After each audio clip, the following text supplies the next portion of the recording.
Ayun mga kaprobinsya, update ko naman kayo sa aking tanim na puro pagulong na aralaba. Kung tawagin sa Tagalog mga kaprobinsya ay sigarilyas. Sigarilyas na haba. Na itinanim ko mga kaprobinsya dito sa aking palapala. Ayan o.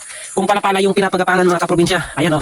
Ayan yung ating pinapagapangan dito sa ating area mga kaprobinsya. Ayan o. Ayan. Hanggang doon yan mga kaprobinsya sa taas o. Ayan. Ayun.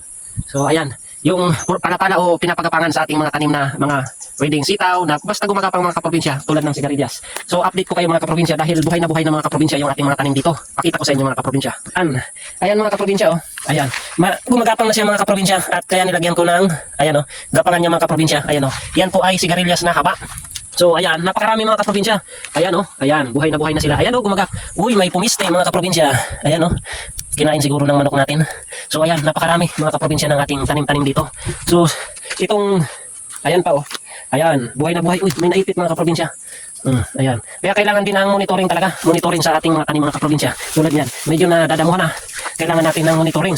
Marami kasi tayong tanim mga kaprobinsya kaya hindi natin matutukan to. So ayan, minsan lang natin napapasyalan. So itong pinapagabangan ko itong mga kaprobinsya, ito po yung nagkalat lang dito. Nagkalat lang dito.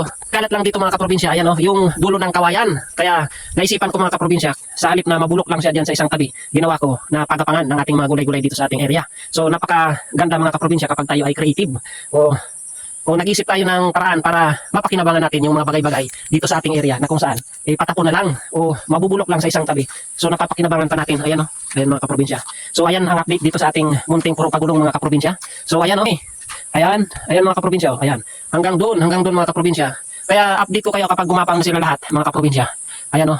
Hanggang doon sa dulo mga kaprobinsya. At pag napuno niyan mga update ko kayo kung ano ang itsura na nitong ating munting pagapangan ng sigarilyas mga kaprobinsya na siguro punong-puno itong mga kaprobinsya ng dahon, puro dahon at puro bunga naman mga kaprobinsya kapag siya ay namungat na mulaklak ng mga kaprobinsya. So yan po yung napakahalaga mga kaprobinsya. Isang halimbawa na napakahalaga ng pagtatanim lalo't nandito lang tayo mga kaprobinsya dito sa bundok o dito sa probinsya. Kaya maraming salamat po sa mga followers and viewers ko. Mabuhay po tayong lahat. God bless. Peace bye. Alright. Geng geng.